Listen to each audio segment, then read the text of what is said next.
The barbershop smelled of bay rum and old leather. The snip-snip of shears was the only sound in the room as Miguel Rivera worked, his calloused hands moving with precision. Outside, the Texas sun baked the pavement. Inside, the little shop with its cracked vinyl chairs and fading posters of haircuts from the 90s was a sanctuary. 8-year-old Lucas sat in the corner, his nose buried in a library book about skyscrapers. Every afternoon, he waited here while his father finished his last client.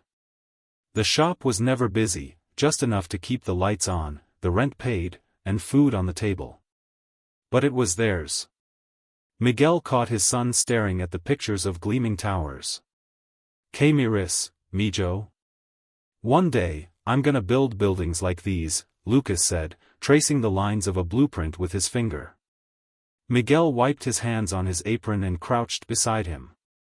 "You will," he said, ruffling the boy's hair. "But first, you learn. And learning takes time." That night, after closing, Miguel pulled an old shoebox from beneath his bed.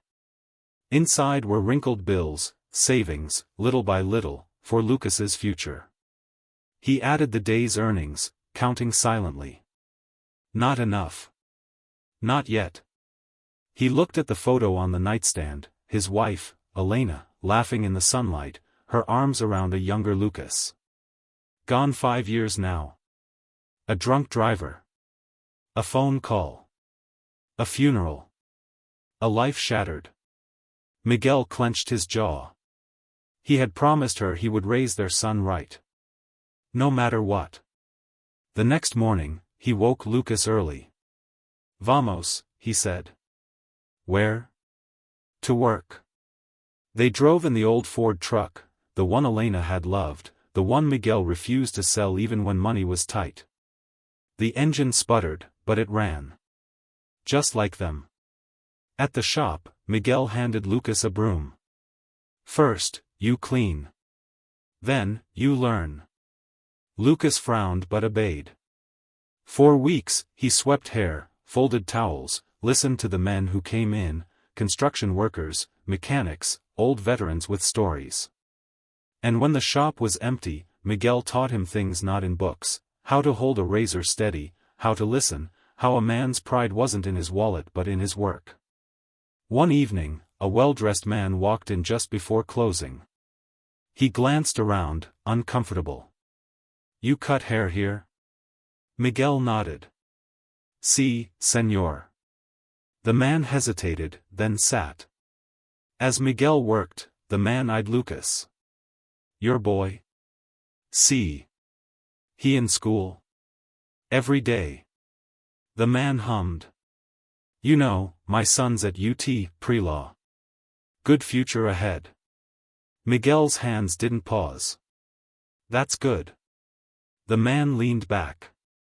"You ever think about more than this?" He gestured to the shop. Lucas's face burned. But Miguel only smiled. "I think about my son. That's enough."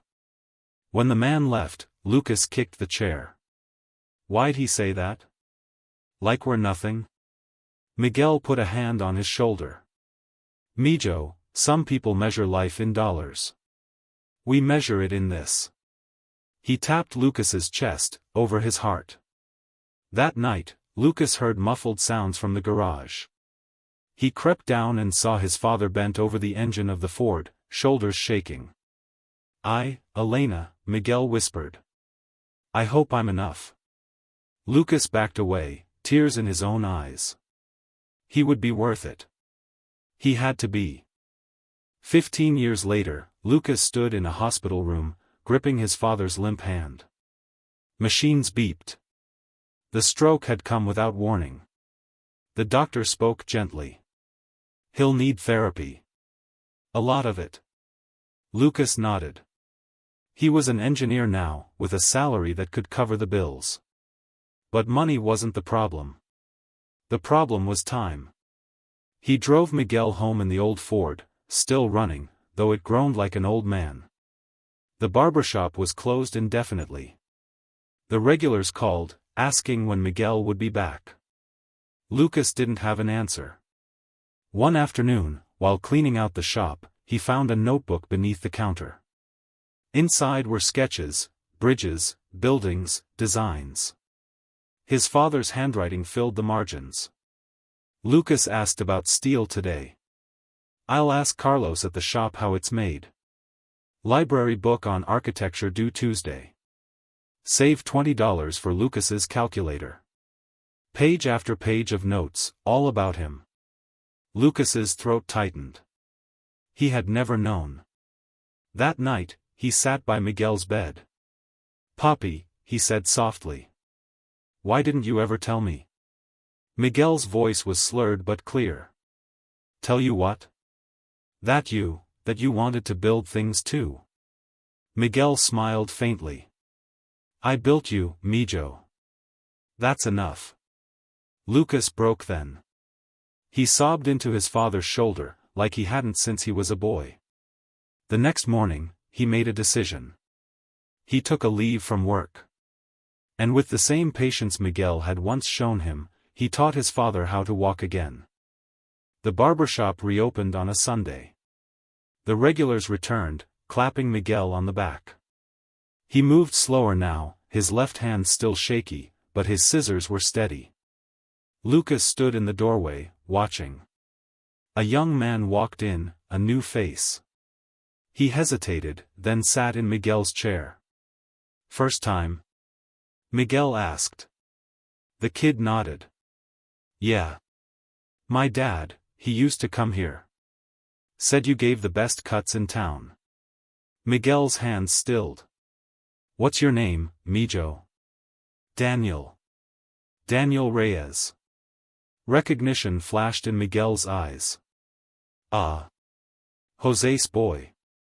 Daniel blinked. "You knew him?" "See.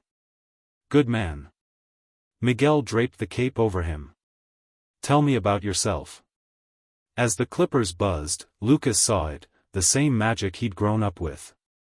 The way his father made people feel seen.